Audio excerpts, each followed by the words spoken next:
let's greet our Talk About It family, both new and returning. Hello, family. So glad to see you. For those of you new to Talk About It, I'm your host, Stephanie Powell, and I am so happy to be here with you along with my very special guest, healing practitioner, Sooyong Kim. She has been with me for a while now, Sooyong, for several months now. We're really making a good habit of this.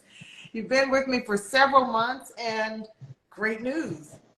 She's going to be with me for a total of 8 months. This is our 4th month, so we're halfway through. Oh, we have a lover of Indian food too. Yes. And Sooyong's going to be with us for several months more. We are halfway through our series. The reason why Sooyong is here is that she is giving us an exclusive sneak peek into her upcoming book, Immigrant Consciousness Healing for Beginners. I just like saying that title. Can I say it again, Sooyong? Sure. Immigrant Consciousness Healing for Beginners. There's a lot in that. She's explained the meaning behind the title in some of our previous discussions. But again, we are getting a sneak peek into each of the 8 chapters of that upcoming book. And we've been releasing video shorts every month, 1 video short per chapter. And when I say short, they are short, aren't they, Sooyong? You said, look, people are busy. I want to give them the information, give them the skinny on the chapter in about 30 seconds or less. And so these videos are very, very short. And that's why we're doing these lives. We're doing the lives to do a deeper dive into the subject so that you can hear directly from the author, from Sooyong, to get a deeper understanding of the principles that she's discussing in each of these chapters, so you can then put them to practice. And I have to say, Sooyong, I've been so reflective of each of the chapters that we've discussed so far. And I just play it back, those things that you've shared with us. And I have to say, I'm seeing results. I'm feeling the positive effects in my life from putting what you've shared into practice. And our hope is that the same is true for you too. And that's why Sooyong is sharing that information with us. Chapter 1 was on our inner wisdom. Chapter 2 was on ancestral healing. Each of these are just fascinating topics. I'm just loving this. And then chapter 3 was on fun healing. That was our last discussion. So if you haven't seen any or all of those, be sure to check those out. We have them on this Instagram channel, as well as the YouTube channel for Talk About It, as well as Sooyong's channel and her website. Everything is right there in one umbrella on SooyongKim.com. So please be sure to catch up on that. But now, like I said, we are diving in. We're getting midway into this, Sooyong. We're on chapter 4.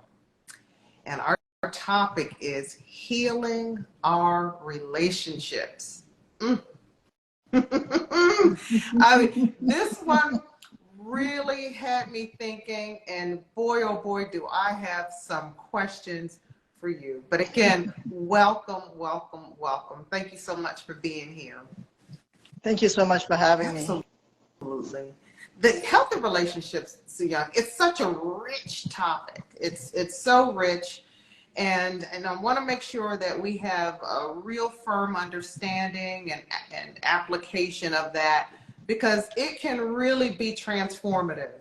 If we understand how we can heal our relationships and we can apply what you're sharing into, I believe it can transform so many different aspects of our lives, because let's face it, we have relationships that permeate all aspects of us. So let's dive into this. Healthy relationships was, and I don't know if you know this, Sooyong, and Talk About It family, but I hope some of you do, that healthy relationships was the topic. Talk About It kicked off 2 years ago, and our very first topic was healthy relationships. Mm-hmm. And we talked about it then from a psychological standpoint. I had Dr. Gloria Morrow as featured guest, and she is a clinical psychologist. She is a university professor of psychology at one of our major universities. And she was talking about it from a psychological standpoint, getting into 4 components of healthy relationships and what each of those things mean and how we can apply them. I suspect, Sooyong, this is going to be a different discussion that is not necessarily steeped in psychology. If you could please give us a little bit about your background, Sooyong, with respect to your book overall and this topic in particular. You could just give us a little background so we can have some context for this discussion. So are you talking about the book itself, the topic of the book? Oh, well, with you in particular, who are you in relationship to the book and this topic? What informs you from your background and experience as it relates to the book Immigrant Consciousness Healing for Beginners and this chapter on healing our relationships? We mentioned you're a healing practitioner. Yes. Yes, I'm a healing practitioner, and I've been practicing for over 25 years. And so I've seen a lot of people come through and really work on themselves to heal and to heal their relationships as well. And as far as the book is concerned, I am a first-generation immigrant.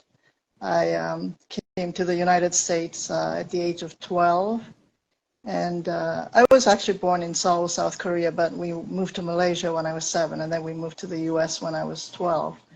So I have had first generation experience in Malaysia as well as the United States, and all the different experiences that come along with that. And at the same time, working on relationships, first with a family of origin, which is really one of the most challenging that we have. And part of the reason that we're here, right? I mean, why did we choose that family? Why did we decide to come here at this specific time from a soul viewpoint? And to heal, to transform. And of course, I mean, sometimes it's just so challenging that, I mean, I know a lot of people who don't even talk to their families because they're so toxic. And sometimes maybe you have to do that, at least for a while, or maybe until you get to heaven or whatever. So it is very challenging. And as far as relationships are concerned, I mean, every relationship is important, whether it's somebody that you see for 2 minutes during the course of the day, or somebody that you live with for a lifetime. So imagining, I mean, looking at all of our relationships and seeing how we can heal can really bring a lot of peace into our lives and more fulfilling relationships as well. That's something that you don't hear too often. Every relationship is important. Mm-hmm. And why is that? Is that there's an educational component that each relationship brings to help us understand ourselves and our life's purpose better? Why do you think that is every relationship? Because each relationship reflects something in yourself. Mm-hmm. Let's say that you get cut off by somebody in traffic. You just get very angry. You're in a rage. You've heard of road rage, right? I have. And And some people have been shot. I mean, it's really crazy. But what happens a lot of times is people don't work on their relationships, and then they feel that, okay, well, the road is someplace where I can actually express my rage. And then that's what happens. But every single interaction, whether you're at the grocery store, whether you're driving, whether you have an interaction with somebody as you're walking in your neighborhood, it's a reflection of what's really going on inside of you. And we can look at all these clues to find out what's really going on, what's really going on inside. What are we projecting onto somebody else? That's interesting. Projecting is a key word there. Yes.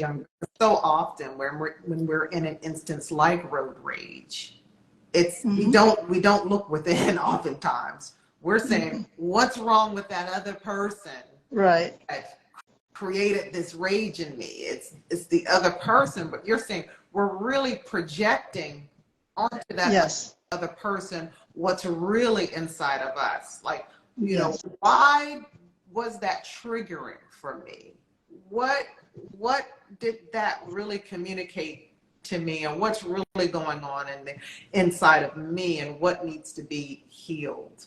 Yes, and that word trigger is so crucial, because I mean, we've all had situations where all of a sudden somebody says something and we just get so upset, so angry.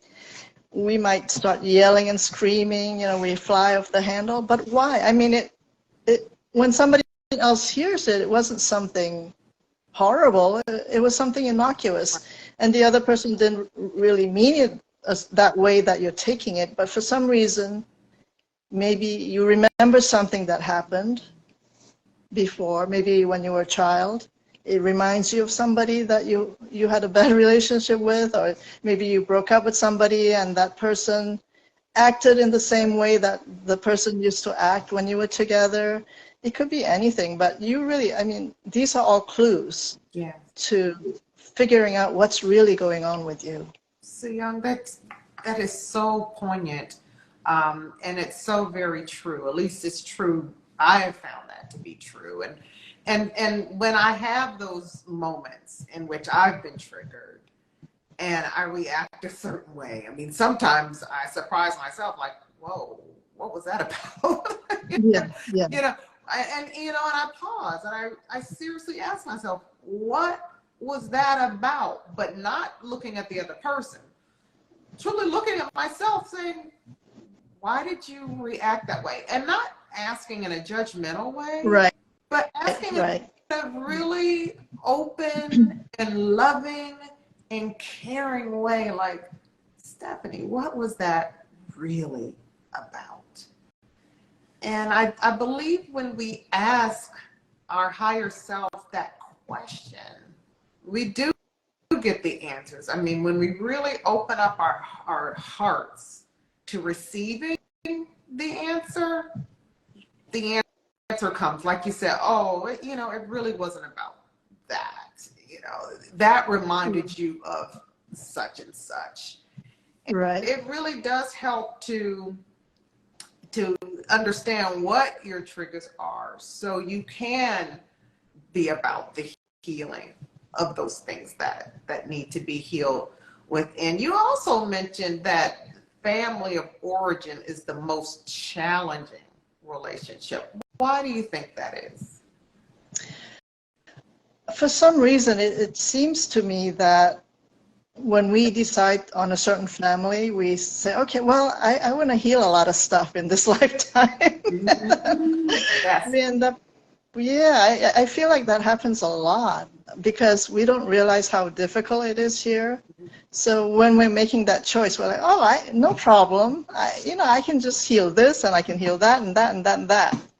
But then once we get over here, we're like, oh my God, this is just so hard. I mean, I can't deal with this anymore, right? I mean, how many people do you know who have pretty bad relationships with members of their family, right? I mean, or at least you go through. I mean, for the longest time, I did have a fairly lousy relationship with my mother. but I've worked on it for years and years, for decades, and now, we're just hunky-dory, right? Yeah. So, That's, and I noticed that as I've transformed, she has transformed as well. She's become so open-minded. I mean, she's going to be 96 in next month. yeah. Oh, So how wonderful. I think the people closest to us, we embrace them in our hearts so deeply. So I think that when things are said or done by them, I think it can be more triggering coming from those individuals than the stranger you meet in the grocery store oftentimes. And so it right, can be right, challenging. And I think too, and particularly in the case with parents, I do, and I know for me myself, I can attest to this. I think that we put such high expectations on them because it's like mm-hmm. they're our parents, they're almost Right. like, we just put them on these pedestals and we put big, and that's not to diminish the importance of the role of a parent.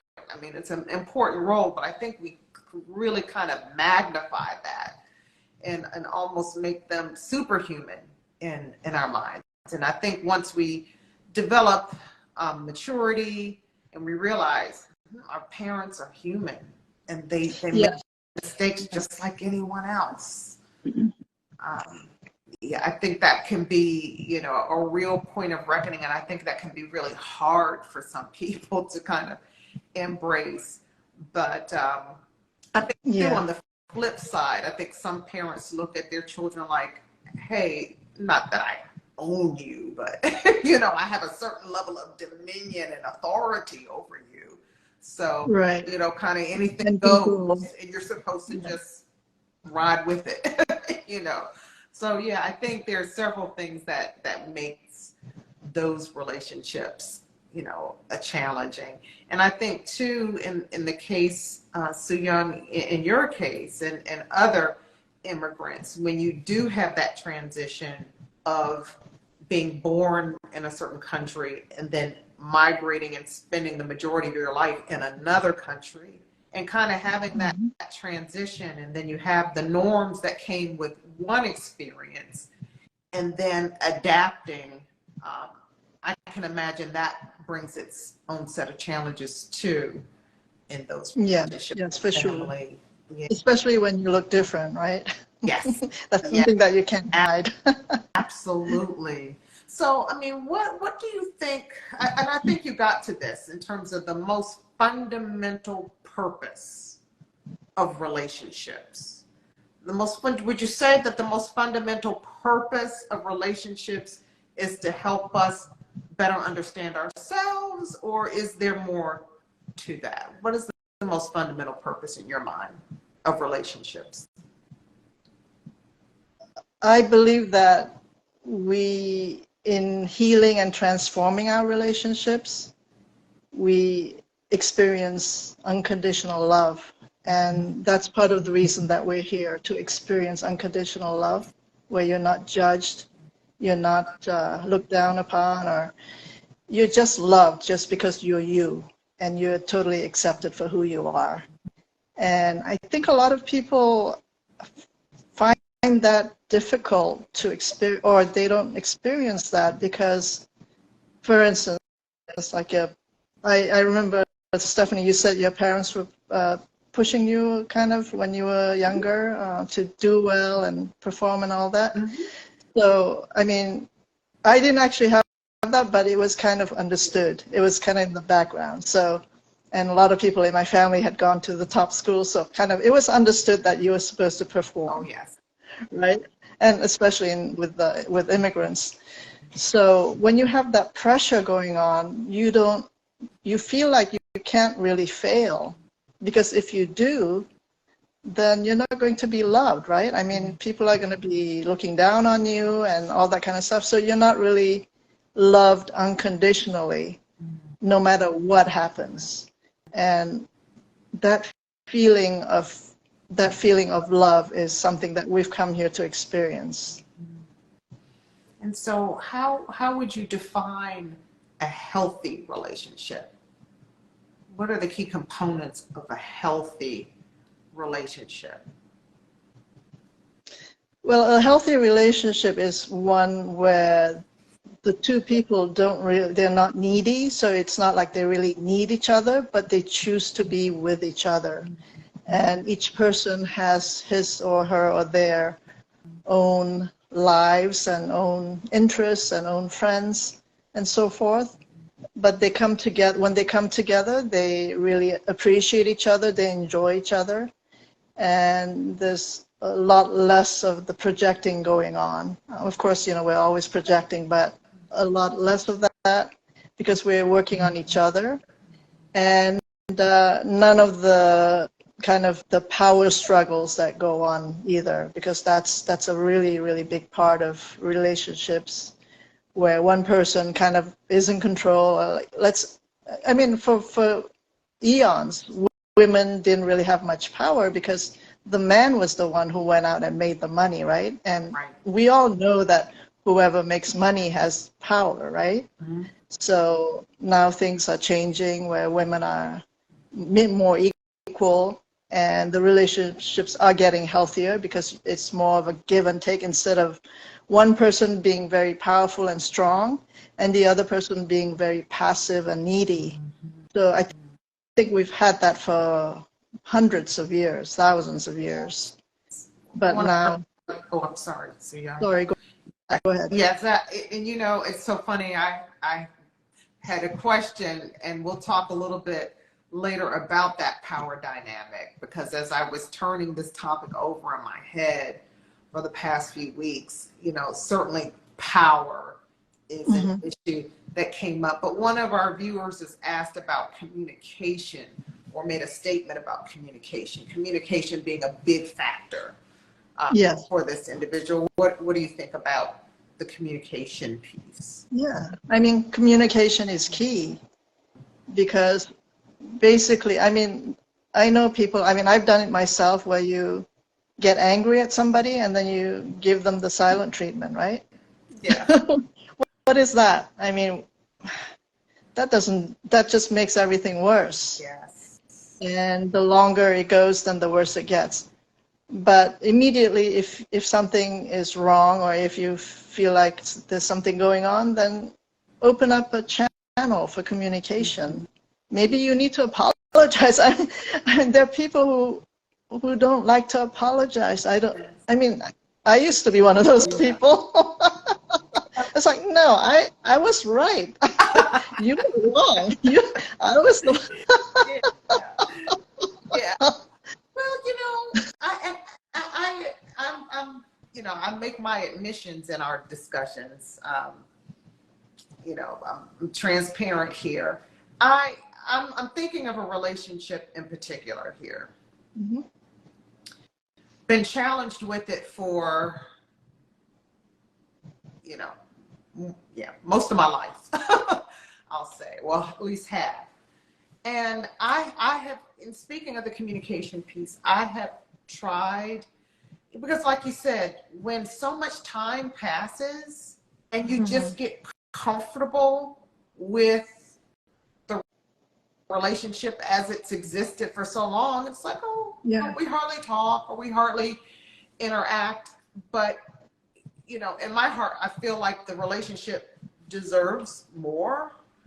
And so I've tried to open up that door of communication through several ways, and it just doesn't seem reciprocated. What advice do you have? And this is kind of like a close family relationship. What do you advise? I've tried several things. I've tried, because I understand it's difficult on both sides, and I'm very much an empath. It's like, okay, I'm not only experiencing this, but I can imagine it's hard for that person too. I can't do it for both of us. Right. What are your thoughts on that? Well, what are you expecting from this person? Not necessarily a 50-50, because, you know, who sits there and measures? You Yeah. know, like, okay, I Yeah. contacted you 3 times this year, so you contact me 3 times. No, not looking for that, but I am looking for a certain level of reciprocity. And I think for me in relationships, particularly those relationships where we have had challenges, I need to feel like there's it's somewhat of a safe space that we're creating for each other, where if we say that we're going to do something, or, you know, that we're people of our word, and that, you know, there's a level of trust that's established. Not say one thing, do another, or not make good on certain things. So I think at least I'm expecting us to kind of walk the walk and not just talk the talk. You know, if we say we're going to do things, then we try to do those things, and, you know. So I you do think get that's together my once in a while? say You again. do get together once in a while? No, not really. Okay, well, what I would suggest is maybe have a soul-to-soul, not talk to her directly, but have a soul-to-soul communication with her. So you can put a chair and then have an empty chair in front of you. Imagine her sitting there, and then just really tell her everything that's in your heart. And then just imagine your heart and her heart communicating with each other. So you're actually communicating with her higher self. And then see if that maybe causes a shift. I mean, it could or it couldn't. I mean, what more can you do, really? Yeah. Maybe this relationship, I mean, maybe you've done all you can do and you just have to let it go. Yeah. In terms of work, and we all have heard relationships take work. Yes. And our guest says they like the phrase soul to soul conversation. I like that too. When as soon as you said that, it just hit me right here. I just really connected with that. Yeah, because you know that person has this pure love soul, but the way that they're expressing themselves right now in this body is not really reflective of that pure love. But you know that they have that, sometimes they call it the right mind. Everybody's capable of having their right mind or pure love. Do you think, Sooyong, that relationship work should be done in a hierarchical? There should be like a hierarchy. Like, first, you know, I'll deal with the relationship with my higher power. Let me do the work in that space first, and then I'll work on self, my relationship with self, and then I'll work on my relationship. Is there a kind of an approach that we should have, or should we just kind of be fluid, just kind of take it as it comes? Is there kind of an ideal way for us to approach healing relationships? You know, it's like, is it best to kind of start here, and then if we start here, it kind of has a trickle effect in other spaces? What do you think? Well, I mean, I think that every day we're going to have triggers, we're going to have stuff come up, and that's how we heal. We look at them, we process, because I mean, that's already a challenge in itself, right? So it's kind of like a curriculum, right, that we're given like, okay, this morning you're going to be triggered by this guy over here. This afternoon there's somebody else is going. So yeah, every day something's going to happen where okay, well, I think I'm really really annoyed, which is a sign of rage. So Yeah. I'm really annoyed at that person Yes. walking so slowly. I am in such a rush. And why is the person walking so slowly or driving so slowly, right? Yeah. Ever notice when you're in a rush, you need to get somewhere, and somebody starts driving really slowly in front of you? Oh, yeah. I think we Almost kind of always happen. broadcast. Yeah, we broadcast our energy, and then we end up, with that kind of a trigger, right? So, Yes. yeah, so every day, as long as we look at what's happening every day, that curriculum is a good one for us to follow. I think some people, they think about relationships and investing in them on any level as something that should only be done with people we know or have an existing relationship. It's interesting that you had said, earlier in our discussion that, whether it's somebody we've had a long-standing relationship with, like a family member, or Right. a stranger, virtual stranger whom we just met, that every relationship is important. I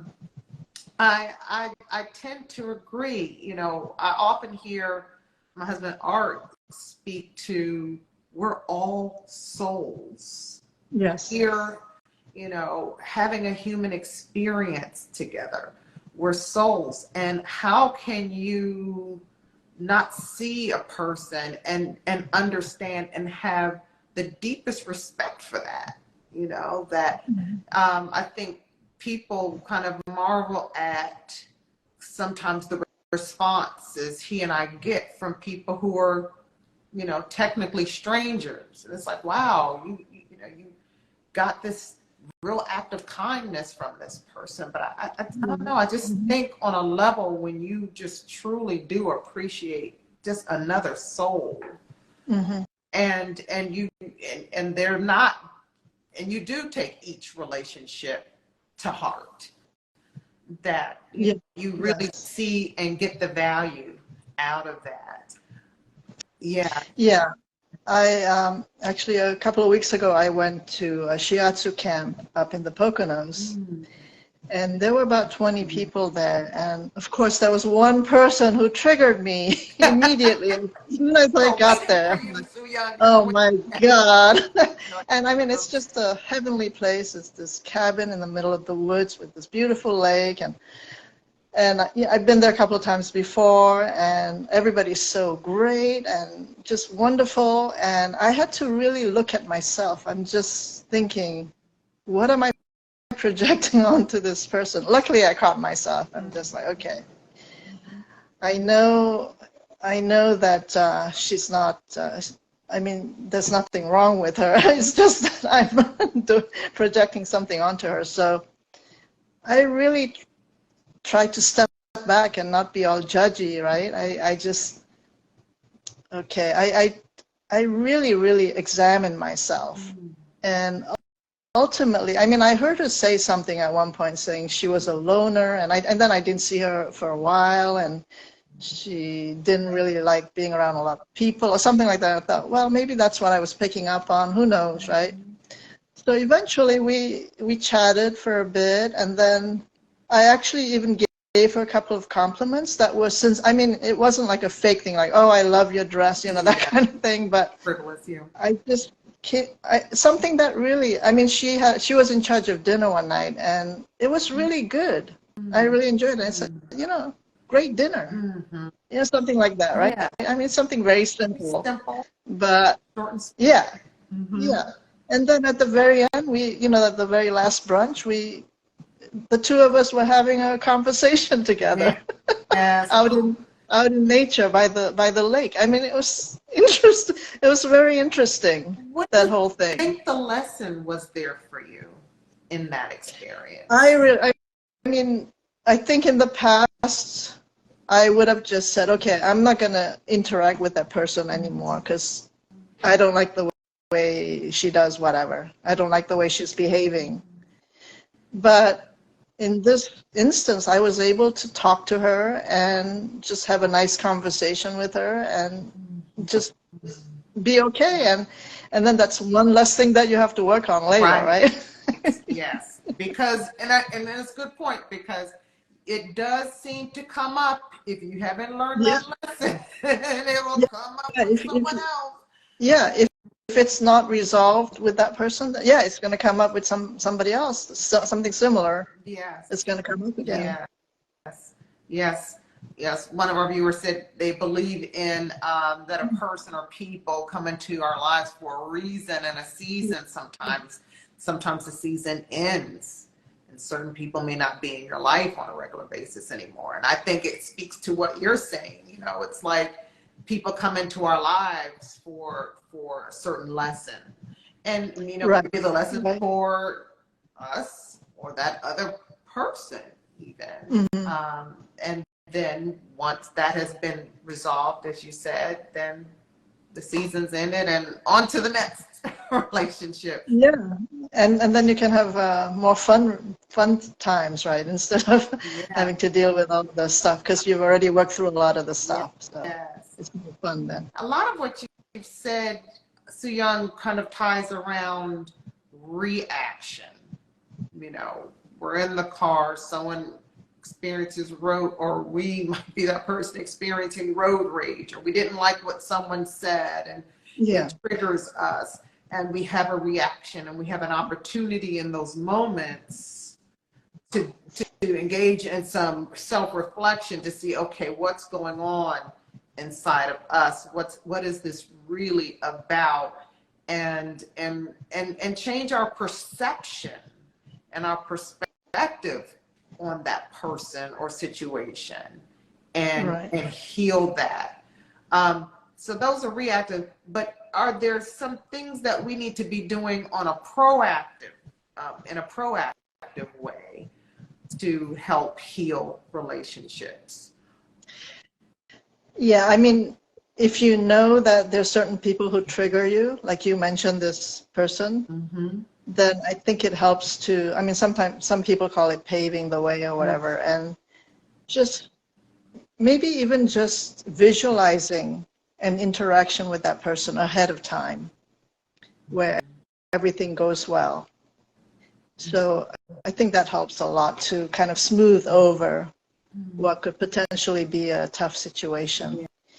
I mean, sometimes, for instance, like if you're going up for a job interview or something, I mean, you'll sometimes rehearse, right? You'll just say, Yes. okay, well, if they ask me this, then I'll, this is what I'm going to say.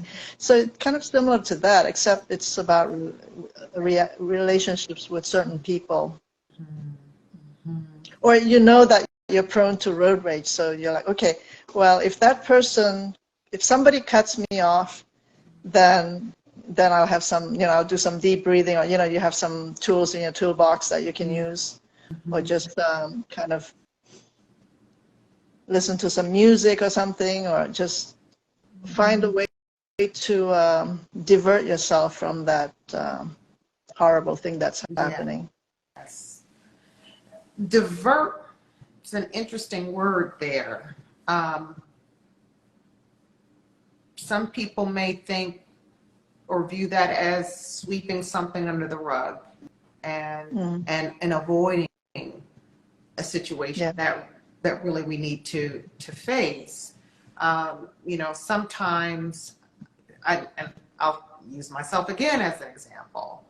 I like harmonious relationships. Yeah. I don't like confrontation and conflict, and I mean, I love peace, and I think sometimes in an effort to maintain the peace, I have swept things under the rug. I have, exercised avoidance. I've used distractions. And then sometimes what happens over time is those things keep occurring in certain relationships. And after a time, I reach a boiling point because it's had a cumulative effect over time. And then I'm just like, enough is enough. I'm done. Yeah. What do you, Yeah. Yeah. what do you find? So, yeah, the reason that I use that word in that situation is that when you're driving, it can be dangerous Oh, yes. if you get into a rage. Yes. So you have to come back to it later, though. If you Mm-hmm. notice that it's so triggering for you, you have to come back and look at it when you're at home or whatever, when it's not in a dangerous I situation. see. Yes. And that's the challenge because most people don't want to do that. Right. They don't, They don't come I back to mean, it. no, they Think never about it. do. And that's when you start avoiding. Yeah. And then it's pushed under the rug. But once you realize certain things are happening, certain patterns are going on, then you do have to say, okay, what's going on here? What's really going on here? And that's the hard part Mm-hmm. that nobody wants to do. Yes. I see your comment here. Yeah. I try to think before I act. Yeah. Every does not require a reaction. Yeah. So the other thing that once you go home and you're in a safe space and you can really think things through or just access your inner wisdom and so forth, then you can come up with a plan to deal with that situation. If somebody has been acting out or if they've been acting unfair or not respecting you or something like that, then you can come up with a way to talk to that person calmly and peacefully and not get, just do it really in a way that is very harmonious. Mm-hmm. But you can come up with some words that are very soothing. Mm-hmm. So, because if you answer in the heat of the moment, like you're angry and you lash back at them, I mean, that's not going to help. That's really going to, and that's going to hurt that person and you're going to regret it. Yes. So that's why I go to a quiet place. Just maybe you may have to say, oh, I'll get back to you, or something like, oh, I have to go to the bathroom. Oh, hey, listen, I have another call coming in. If you're on the call, I'll call you later. Yeah. So that gives you a chance to decompress, reflect, and decide on what action you're going to take from an inspired inspiration. What role, if any, does authenticity play in this? I mean, Oh, that's huge. mm-hmm. Yeah, I mean, you want to be authentic. I mean, Mm-hmm. and that's one of the life purposes is how authentic can we be? Because very often, from the time we're little, we're playing a role, right? We're first playing a role in our family, and then at work, and then in our marriages, and so it's like you're playing an acting part, right? I mean, well, life's a stage anyway, but I mean, but you can be authentic while you're playing your Yeah. part, right? Be as authentic as you can be. Be yourself, Yes. your real self. Well, my husband's here on the live. I see you. I see you, Art. I'm gonna put your business out here. One of the interesting things Art said to me when we dated, and I'm telling you, this was very early in our dating stage. And he said this to me, and I'll never forget it. And it's been more than 20 years now. He said, I want, and he looked at me straight in my eye, very, very serious. He said, I want you to know me. And he emphasized no, and he emphasized me. And he repeated it. It's like, if you didn't hear it the first time, and I'm going to put the inflection in the right places so you'll know what I'm saying to you. And he asked, do you understand what I'm saying? And it was like, if you know me, if you really know me, and then you still choose to be in a relationship with me, you can't say, 6 months or a year down the road, oh, wow, this whole new person emerged, all of a sudden, oh, forget it, and this is like, hey, no filters here. I want you to know me. And I thought that was I don't know that anyone had quite said that to me before. Mhm. And but you know, and I think it takes courage and a level of vulnerability. See, so remembers that moment. You know, it takes a level of vulnerability and courage to really let people know you, your Yes. authentic self.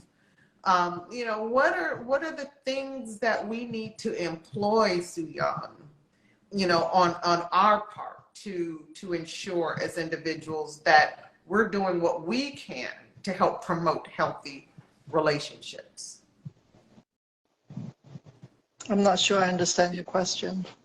What are there things that we can do as individuals, Yeah. any of us listening, Mhm. if we have the intention of having healthy relationships with most anyone, Yeah. what are things that we should employ to help ensure that those relationships are healthy? Yeah. I believe it's important to examine each relationship to see that it's the best that it can be. And if there's something going on that you don't really like or you think it could be better, then I think it's worth taking a look and seeing what can be done about it. And in the process, you can talk to the other person as well. Or you can do the soul to soul thing again if you feel that that's going to be difficult. And I also see, I also see a lot of relationships where it's very one-sided, where, I mean, especially people who are in the caring professions, some people tend to kind of do a lot of complaining and kind of dumping on you kind of thing. You've heard of that, right? Yeah. Yeah, I actually had to release a few people in the last couple of years because it was just getting too one-sided. I am a good listener, but I also would like to talk about things that are going on as well. And I don't want to always listen to your victimhood or whatever, your latest drama. Oh, you know what? Oh, thank you for saying that. Yeah. Thank you so much for saying that. Mm-hmm. Because I've been there, and you know, and I'm just such a caring person.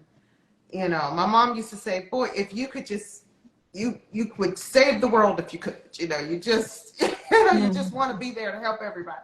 You know, Yeah. but you know, every now and then, you know, it's just like, you know, it's like, but you know, it's like,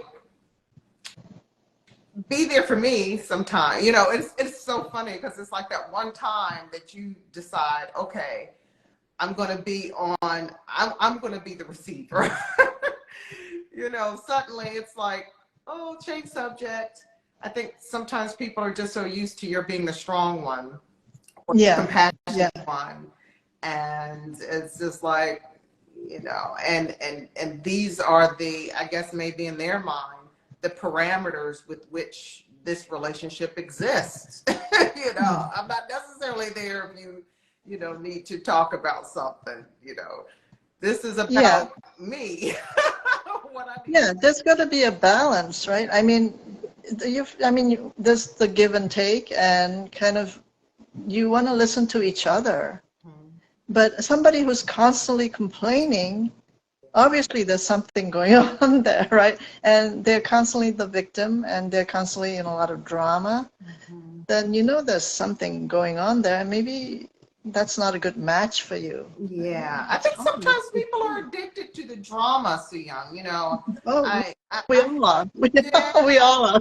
you know, I think some of us more than others. And you know, I mean, I had one friend, and I love to this day, I love this person dearly, but I had to kind of put that healthy distance for the very reason that you're talking about. And every conversation, it was kind of the doom and gloom. And I think the person knew, okay, Stephanie's more upbeat. So they would kind of start the first like 2 minutes with the positive stuff. And then the other 30 minutes was the doom and gloom. And then it's kind of like, okay, you know, your heart is like, okay, I've really been loaded up here. And the conversation is about to end. And they're like, oh, wait. I know there's one more thing I forgot to tell you. And you think, oh, this is so important. And it's like, you know, you're just 100, you know, miles, you know, removed from this person they're talking about. They're reaching, you know, it's like so-and-so, my sister-in-law's brother's cousin, you know, child, godmother, who, you know, you know, someone I'll never meet in my life. Oh yeah, by the way, such and such, just like. Sometimes you have to shut them down. General level, I care from on a human level, but I don't even know this person, and you really stop the conversation. You know, it's like you really I mean, sometimes I've done it where I said, you know what, I really don't want to hear about that. Let's talk about this. Yes. No, seriously, I've done it with some relatives, and it worked because, I mean, why do you want to hear about whoever's cousin's aunt or whatever? Really, and it's something negative, right? I mean, you don't want it to bring you down. And then sometimes, and with some friends, you may have to just go to the movies together, right? I mean, and then that's the end of the, you know, that's it. And you just go to the movies once in a while. Those healthy boundaries. So, I mean, we are, oh boy, I look at life, it's ever changing. You know, it's just, sometimes I look with an element of surprise at things I see in the news, things going on around us. You know, and we see it in the media. There's so many things, you know, the pandemic changed things quite a bit. Social media's changed things quite a bit. And then there are other things, I don't know what's kind of driven change as it relates to just even how people identify and see themselves. And, you know, all of these things are going on in this ever-changing world. And how, with all of the changes that are happening, and in the midst of all of that, the change, we're trying to manage relationships. And as you're encouraging, to not just manage, but promote health in those relationships, or to bring about healing in those relationships. How do you advise that we, you know, kind of manage through all of that, trying to promote health in our relationships, when at the same time we're faced with all of these different changes that are constantly occurring? I mean, one thing I don't really look at is the news, because basically I hear a lot about it anyway from clients and friends and so forth. So I kind of know what's going on, but I don't really look for it, because they report on what sells, which is a lot of drama, a lot of violence, a lot of confusion, people suffering. So they know that's what sells, so that's what they report on. I mean, I have a friend who actually, she only watches good news. I mean, there's some websites that will only report good news around the world. Yeah. So, I mean, there's a lot of that out there. It's just that our media is still focused on all the disasters that are going on. And I think that's one way you can kind of control a little of what's coming into your stream. And then, you know, I spend a lot of time doing things I enjoy doing, and, you know, being out in nature and that kind of thing, and that helps a lot. And you mentioned you love music, so, you know, that's kind of a way to kind of not be overwhelmed by all the stuff that's going on. But I mean, relationships have to do with change. I mean, they're constantly changing, and again, I think when you look at the triggers that happen to you on a daily basis, then I think you realize that the triggers are changing as well. And sometimes it could be something really old. I mean, something that Yeah. when you were 2 years old or something, right? So, Yes. That's so true. It's so interesting what you said about the news. I've had to reach that point. I can't say I don't watch, but this whole notion, and I'm a media professional, communications professional, background in journalism. So, I mean, I right. was quite the opposite. I was just a news fanatic. I Mm-hmm. mean, I had to read from multiple sources throughout the day, every day. And I just reached a point where I had to tell Art, because we would wake up catching the morning news, and you don't watch, so you may not be aware that the channels starting earlier and earlier and at first they might start at 8, then you see a couple of years later, oh, they start the morning news at 7, then 6, then 5, and then this station now starts at 4:30. Well, that's They're competing with each 24/7, other, right? and it's just, and I just from an energetic level, I Yeah, just yeah. couldn't anymore. We don't do that anymore. We just It's don't turn on overwhelming. at It all. really is. Yeah, Yeah. yeah. So in terms of remote work, that's kind of the big topic of conversation now. Since the pandemic, workplaces are now moving to more hybrid environments where, there are some people in person and then those working remotely. Um, and there seems to be strong opposition on that top. Some people are like, no, people have to be here for healthy working relationships. People have to be in person. And then you have other people who said, well, we've already always had a geographically dispersed workforce. This has actually kind of leveled the playing field where I don't feel like I'm the remote worker anymore. Now everybody, or most of us are now remote workers. And I actually feel more connected now that we're better leveraging technology. What do you say for, about the remote workforce phenomena that so many of us are facing now in terms of building and maintaining healthy work relationships within that kind of environment? Yeah, I mean, I think it is good to have the physical contact, but I don't think it's really crucial. I mean, there are people who work from very far away, and you can communicate via Zoom or on the phone or something like that, or online, and you're still going to get triggered, right? Even if you're not in this physically together, you can still get triggered by people, right? That's right. So you can still work on that stuff. I mean, whatever is coming up. Yes. I mean, actually, I took an intensive writing class this past weekend for 3 days, and at one point we were in different rooms together, 3 to 5 people, and there were 2 people who actually triggered me in that short time period. Really, Sooyong? Isn't that crazy? Yeah, I just thought they were kind of rude, but I mean, whatever. That's a trigger point for me, Sooyong. A rudeness, ooh, and not just directed at me. If I witness, someone being rude to someone else. Yeah. Oh my goodness. Oh my goodness.